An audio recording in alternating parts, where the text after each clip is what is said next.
பவ. அன்பர்கள் அனைவருக்கும் ஆத்ம வணக்கங்கள். இந்த பதிவு சிறப்பான பதிவு. காசு, பணம், துட்டு, மணி. ஆமாம், நம்ம என்ன பண்ணுவோம்? எல்லாருமே வாழ்க்கையில் எதிரை நோக்கி ஓடிக்கொண்டிருக்கிறோம். பொருளாதாரத்தில் தன்னிறைவை அடையணும். ஒரு இளைஞனாக இருந்தாலும் சரி, ஒரு 60 வயதை தாண்டியவர்கள் கூட என் கையில் ஒரு 2 ரூபா ஒரு பைசா நடமாடணுமா, நான் என்னுடைய குடும்பத்திற்கும் என்னுடைய உறவுகளுக்கும் செலவு பண்ணுறதுக்கு அப்படின்னு சொல்லுவாங்க. இந்த சூழலில் இது கலியுகமாக போச்சு. பணம் இருந்தால் தான் மதிப்பு. அருள் இல்லாருக்கு அவ்வுலகம் இல்லை, பொருள் இல்லாருக்கு இவ்வுலகம் இல்லை. நம்மளுடைய தெய்வப்புலவர் வள்ளுவர் தாத்தா சொல்லிட்டே போயிட்டார். அப்போ பொருள் இல்லைன்னா இந்த உலகத்தில் வாழ முடியாது அப்படின்னு சொல்லிட்டு போயிட்டு, அது எப்போ எவ்வளோ காலங்களுக்கு முன்னாடி சொல்லிட்டாரு. இப்போ இருக்கக்கூடிய சூழல் ஏன்னா முக்காலத்திற்கும் பொருந்தும் நம்மளுடைய உலக பொதுமுறையான திருக்குறள். அதில் அப்பயே சொல்லிட்டு, அப்போ அவர் எவ்வளோ அவர் ஞானி பாருங்க, அப்பயே கணிச்சிட்டு போயிட்டார். இனி வரக்கூடிய காலங்கள்லாம் ராகுவின் ஆதிக்கம். பணம் இருக்கிறவங்களுக்கு தான் மாயை தோற்றம். பணம் இருக்கிறவன தான் நல்லவன் நம்புவாங்க. பணம் இல்லாதவனை நேர்மையாக இருக்கணும் உலகம் வாழ்ந்தாலும் ஏசும், தாழ்ந்தாலும் ஏசும். அப்போ இந்த 12 ராசி லக்னங்களுக்கும் இந்த பணம் என்கிற பொருளாதாரம் எப்பொழுது வரும்? ஒருத்தர் கிட்ட போய் பணம் கேட்கணும், ஒரு கடன் கேட்கணும்னா கூட இந்த வரவு ஸ்தானங்கள் சொல்லக்கூடிய 2, 6, 10 என்ற பாவங்கள் இயங்கணும். குறிப்பா 2ஆம் இடம் இயங்கும் போது தான் நம்மளுக்கு பணம் வருவாய் கிடைக்கும். ஒரு தொழில் அமைஞ்சா கூட ஒரு சிலருக்கு எனக்கு சம்பளமே கொடுக்கலன்னு சொல்றது கூட நம்ம கேள்விப்பட்டிருக்கோம். அப்ப 10, 2 இணைவு இருக்கும்போது தொழிலால் வருமானம், 10, 6 சம்பந்தப்படும் பொழுது நமக்கு தொழிலுக்காக ஒரு கடன், தொழிலில் ஒரு முதலீடு போடுறதுக்கான ஒரு உதவி, இதையெல்லாம் நம்ம தெரிந்து கொள்ளலாம். 10, 11 தொழிலில் நல்ல லாபத்தை ஈட்டிட போகிறோம் அப்படின்னு. ஒரு சிலர்லாம் பிறந்ததுலேருந்தே நான் பார்ன் வித் சில்வர் ஃபூனுங்கன்னு சொல்லுவாங்க. 2, 5, 9, 11லாம் இவங்களுக்கு ரொம்ப ஸ்ட்ராங்காக கனெக்டிவிட்டி ஆகிருக்கும். 12 ராசி லக்னங்களுக்கும் என்ன மாதிரியான ஒரு தசா புத்திகளில் இவங்களுக்கு பணம் வரப்போகுது, அதே போல் பணம் வந்தால் விரயம்ன்றது கண்டிப்பாக இருக்குது.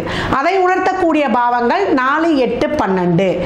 பெரும்பாலும் நம்ம என்ன சொல்கிறோம், ஒருத்தர் நல்லா வசதியாக வாழ்ந்துட்டார்னா அவனுக்கு என்னப்பா குறைச்சல், அவனுக்கு சுக்கிர தசை அடிக்குது அப்படின்னு சொல்கிறோம். சுக்கிர தசையில் ஒரு பைசா இல்லாமல் நின்றவங்களும் உண்டு. அதே போல் குரு கட்டுப்பணத்துக்கு சொந்தக்காரர். இந்த குரு சுக்கிரனை தாண்டி கர்ம கிரகங்கள் சொல்லக்கூடிய சனி, ராகு, கேது, இந்த மூவர் தசை நடத்தும் போதோ இல்லை தசை நடத்தக்கூடிய கிரகங்கள் அந்த சாரத்தில் இருக்கும் போதோ மிகப்பெரிய பொருளாதார வரவை அடைகிறாங்க. ஒவ்வொரு ராசி லக்னத்துக்கு அந்த 2ஆம் பாவம் தான் தனஸ்தானத்தை சொல்ல போகுது. இந்த அதிபதி சிறப்பாக இருந்துட்டா, இல்லை அந்த அதிபதிகளை வலுப்படும் போது நமக்கு ஒரு சிறப்பாக இல்லைன்னும் போது அந்த அதிபதிகளை வழிபடும் பொழுது நமக்கு நல்ல ஒரு பொருளாதார நிலை, அதே போல் நம்மளுக்கு நல்ல நம்மளுடைய வார்த்தைக்கு ஒரு மதிப்பு, நல்ல ஒரு தொழில் விருத்தி, இதெல்லாம் நம்ம பெற்றுக்கொள்ளலாம். ஒரு பிரச்சனைன்னா அதை சரி செய்து கொள்வதற்கு நமக்கு இறை வழிபாடுகளும், நம்ம அதற்கு என்ன மாதிரியான ஒரு சில செயல்பாடுகள், வாழ்வியல் செயல்பாடுகள், சாத்வீக பரிகாரங்கள், இதையெல்லாம் எப்படி பின்பற்றி நம்ம பொருளாதார வரவை பெற்றுக்கொள்ளலாம் என்பதை இந்த பதிவில் காணவிருக்கிறோம். அன்பர்கள் ஒரு நான் பணத்தை அடையணும், எனக்கு எப்போ பணம் வரும், எப்போ எனக்கு விரயம் நடக்கும், ஏன்னா 4, 8, 12ன்னு சொல்கிறது விரயம்னு சொல்லிட்டோம்.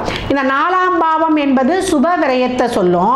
8ஆம் பாவம் என்பது கோர்ட்டு, கேஸு, வம்பு, வழக்கு, இதன் மூலம் செலவாகிறது. இல்லை நம்ம ஒரு இடத்துக்கிட்ட எடுத்துகிட்டு போய் ஒரு பொருளாதாரத்தை கொடுத்துட்டு அந்த பணம் நமக்கு வருமா வராதா என்ற சிந்தனையில் மூழ்கிறது.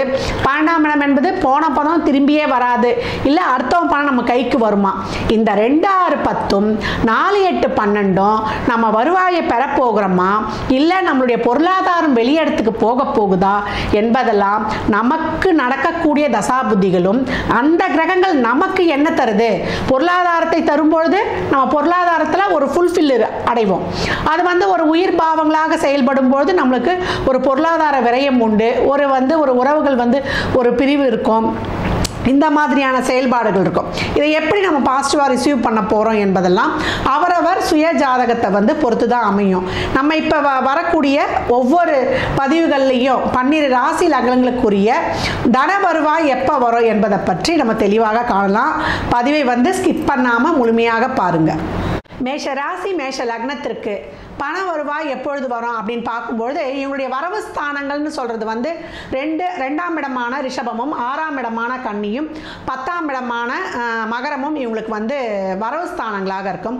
குறிப்பாக 2ஆம் இடம் சொல்லக்கூடிய ரிஷபம், இந்த இடம் இவங்களுக்கு சிறப்பாக இருக்கும்பொழுது இவங்களுக்கு செலவையும் மீறி கையிருப்பு பணம் சிறப்பாக இருக்கும்னு சொல்லலாம். ஒருத்தர்கிட்ட ஒரு கடனை கேட்க போகணும் அப்படின்னா கூட இவங்க வந்து புதன்கிழமையில் போய் கடன் கேட்டாங்கன்னா இவங்களுக்கு வந்து கடன் வந்து சிறப்பாக வந்து பெற்றுக்கொள்ளலாம். அதை தாண்டி இப்போ வந்து ஒரு தொழிலெலாம் கிடைக்கணும் அப்படின்னா இவங்க சனிக்கிழமையில் அந்த தொழிலுக்கான ஒரு முயற்சியை செய்யும்பொழுது தொழில் வந்து இவங்களுக்கு சிறப்பாக கிடைக்கப்பெறும் அப்படின்னு வந்து சொல்லலாம். பெரும்பாலும் லாப நோக்கோடு ரொம்ப அதிகப்படியாக லாபம் வைக்காமல் கம்மியான ஒரு லாபத்தில் அதிகப்படியான பொருட்களை விற்கிற செயல்களை மேற்கொண்டால் இவங்களுக்கு தனம் தொழிலை பொறுத்த வரைக்கும் ரொம்ப சிறப்பாக இருக்கும். இப்போ 2-10 கனெக்டிவிட்டி ஆகுதுன்னா தொழிலால் ஒரு வருமானம்னு எடுத்துக்கலாம்.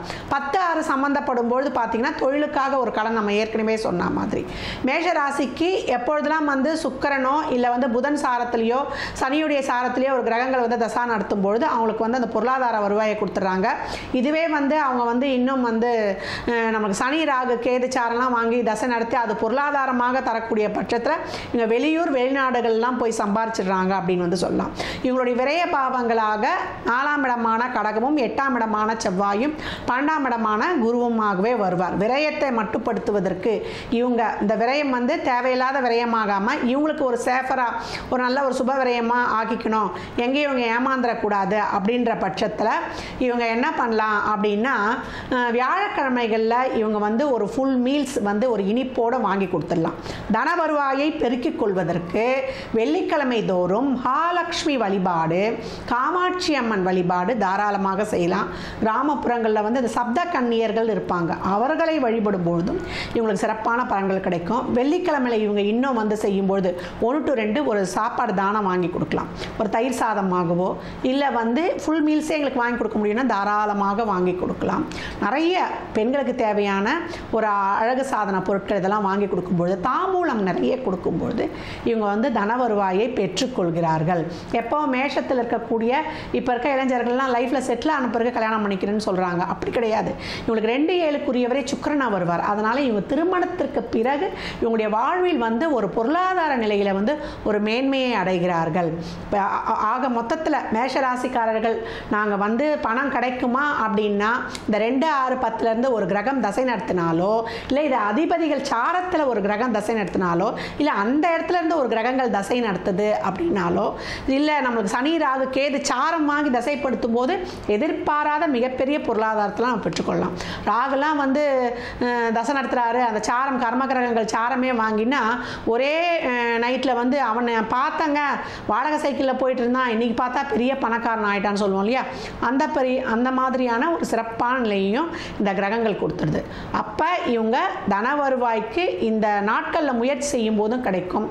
இந்த ராசிக்காரர்கள் இவங்களுக்கு பண வருவாயை கொடுக்கறதுக்கும் பாகியதப்பட்டவர்கள். அந்த பேருடையவர்கள், லக்ஷ்மின்னு ஒரு பேருடையவர்கள் மூலம் கூட இவங்களுக்கு வந்து ஒரு தன வருவாய் வந்து சிறப்பாக பெற்றுக்கொள்ளலாம். ஒரு பொருளாதாரம் வேணும் அப்படின்றவங்க இந்த எளிய வழிபாட்டு முறைகளை பின்பற்றி உங்கள் வாழ்க்கையை வந்து வளமாக்கி கொள்ளலாம். கோயில்களுக்கெல்லாம் போகிறீங்க அப்படின்பொழுது அதில் இருக்கக்கூடிய நீர்நிலைகளில் வந்து மீனுக்கு வந்து பொறி வாங்கி போடுவது இல்லை வீட்டில் வந்து மீன் தொட்டி வளர்ப்பதெல்லாம் உங்களுக்கு சிறப்பான ஒரு பொருளாதார வருவாயை கொண்டு வந்து சேர்க்கும். 12 ராசிக்கும் வந்து நம்ம வந்து எப்போ பணம் வருன்றதை பார்த்துருக்குறோம். இந்த காலங்களில் வந்து நம்ம வந்து ஏற்கனவே நான் சொன்ன மாதிரி தான் எந்த காலகட்டங்களில் வரும்னு சொல்லியிருக்கிறேன். இந்த பண வருவாய் வந்து பெரும்பாலும் எல்லாருக்குமே ஒரு நல்ல தாராளமான பண வருவாய் கிடைக்கணும் அப்படின்னா ஃபஸ்ட்டு வந்து நம்ம செய்ய வேண்டியது நம்ம குடும்ப உறுப்பினர்களுடைய தேவையை வந்து பூர்த்தி செய்யணும். இப்போ ஒரு கணவன் இருக்காருன்னு வச்சுக்கோங்க, ஒரு குடும்ப தலைவன், அவர் வந்து வீட்டில் இருக்கக்கூடிய அந்த அன்றாட தேவைகள்லாம் இருக்குல்ல, அதுக்கெலாம் வந்து ஆமாம் இந்த மாதம் கரண்ட் பில் ஜாஸ்தி ஆகிடுச்சா, இந்த மாதம் கேஸ் பில் ஜாஸ்தி ஆகிடுச்சா, இந்த மாதம் நம்மளுக்கு மளிகை சாமான் லிஸ்ட்டு ஜாஸ்தி ஆகிடுச்சான்ட்டு புலம்பிக் கொண்டு வீட்டு வாடகை ஜாஸ்தி ஆகிடுச்சுன்னு புலம்பலோடு அந்த பில்லை கட்டக்கூடாது. சரி பணம் இந்த அளவுக்கு வந்துருச்சா, இதை வந்து நம்ம பார்த்துக்கலாம், கட்டிடலாம், விடு பார்த்துக்கலாம் அப்படின்னு. அதே போல் ஒரு மனைவியுடைய நகையை வாங்கி அடகு வச்சுருப்பார். அப்போ அந்த நம்ம மனைவி வந்து வருத்தத்திலே இருக்காங்க, கவலைப்படாத உனக்கு இன்னும் ஒரு 2 மாதத்தில் மூட்டு கொடுத்துறேன்னு அந்த மாதிரி அந்த அம்மாவுக்கு மனசு வந்து ஒரு சந்தோஷமாக அங்கே வந்து பேசிடணும். இல்லைன்னா திட்டக்கூடாது, ஆமாம் நம்ம வீடு தானே வாங்கி வச்சுருக்கேன், சொல்லியிருக்கேன்னா நம்ம டக்குன்னு அங்கே ஒரு முகம் காட்டக்கூடாது. பிள்ளைங்க எதனா கேட்குறாங்களா, கணவன் மனைவி அம்மா அப்பா இவங்களுடைய அடிப்படை தேவைகளை வந்து சந்தோஷமாக பூர்த்தி செய்யணும். அதற்கு கடன் வாங்கி கூட செய்யலாம். அப்போ வீட்டில் இருக்கவங்க வந்து ஒரு மனக்குறையோடு இல்லாமல் இருக்கும்பொழுது நம்மளுக்கு சிறப்பான தன வருவாய் கிடைக்க போகிறோம். இந்த 12 ராசிகளுக்கும் சொல்லியிருக்கிறோம். இந்த தன வருவாய் வருவதற்கு டெய்லியும் வந்து நீங்கள் வீட்லேயே உங்கள் வீட்டில் ஒரு சிலைலாம் வச்சுருக்கீங்கன்னா நல்லா சந்தனத்தை உருட்டி அந்த சிலைகள் மேலே வந்து வைக்கிறது, இல்லை கோயிலில் வந்து சந்தனம் வந்து அபிஷேகத்துக்கு வாங்கி கொடுக்கறது, வில்வ இலை மாலை கட்டி போடுறது, வில்வ மரம் இருந்தால் அங்கே வந்து ஒரு தீபம் ஏற்றி கோயில்களில் வந்து வழிபடுவது, பசுவுக்கு பௌர்ணமி அமாவாசைகளில் வந்து சாப்பாடு வாங்கி கொடுப்பது, ஒவ்வொரு மாத பிறப்பும் அன்னதானம் செய்வது. எப்போ நான் அன்னதானம் செய்யும்போது சொல்லியிருக்கேன், ஒரு எலுமிச்சங்காய் ஊறுகாய், ஒரு வாட்டர் பாட்டில் தண்ணி, மேலே சில்லறை பணம்னு சொல்லக்கூடிய ஒரு பணத்தை வைக்கணும்னு, ஒரு இனிப்போட ஒரு வடை பாயசத்தோட ஒரு ஃபுல் மீல்ஸாக நீங்கள் வாங்கி கொடுத்துட்டீங்கன்னா இந்த பொருளாதார வரவும் இருக்கும், உங்களுடைய விரயமும் மட்டுப்படும் அப்படின்னு வந்து சொல்லலாம். இந்த தசாபுதிகள் உங்களுக்கு நடக்குதா? நீங்கள் பாருங்கள், உங்கள் வீட்டில் வந்து ஒரு வண்டி, ஒரு டிவி, இல்லை ஒரு ஆடை ஆபரண நகைச்சேர்க்கைகள்லாம் வாங்கும்பொழுது இந்த 2, 6, 10, 4, 8, 12 கண்டிப்பாக ஏதாவது ஒரு வகையில் உங்களுக்கு சம்மந்தப்பட்டிருக்கும். உங்களுடைய சுய ஜாதகத்தோடு ஒப்பிட்டு பார்த்துருங்க. அப்போ 12 ராசிக்காரர்களும் இந்த தன வருவாயை பெருக்கிக் கொள்வதற்கு எப்பவும் ஆலயத்தில் நெல்லிக்காய், முழு நெல்லிக்காய் வாங்கி கொடுப்பது, வீட்டில் வந்து வெள்ளிக்கிழமையில் சுக்கர ஓரையில் நம்ம வந்து தீபம் ஏற்றி நெய் தீபம் ஏற்றி வழிபடுவது, வீட்டில் வந்து எப்போவும் இந்த வாசனை பொருட்கள்னு சொல்லுவோம் இல்லையா, இந்த ஏலக்காய், பச்சை கற்பூரம் இதெல்லாம் வந்து பர்ஸில் போட்டு வைப்பது, வீட்டில் பூஜை ரூம்லேயும் போட்டு வைப்பது, தீர்த்த பாத்திரத்தில் எப்போ வந்து ஒரு ஏலக்காய், பச்சை கற்பூரம், கொஞ்சம் வந்து கஸ்தூரி மஞ்சள் போட்டு சாமிக்கு தீர்த்தம் வைப்பது, இதெல்லாம் வந்து பண வருவை மிக சிறப்பாக ஏற்படுத்தும். அதே போல் மரப்பெட்டியில் பணத்தை வச்சு ஒரு கொஞ்சம் கஷ்டப்பட்டாலும் ஒரு தேக்கு பெட்டியாக கூட வாங்குங்க, அந்த பணம் நிலைத்திருக்கும்.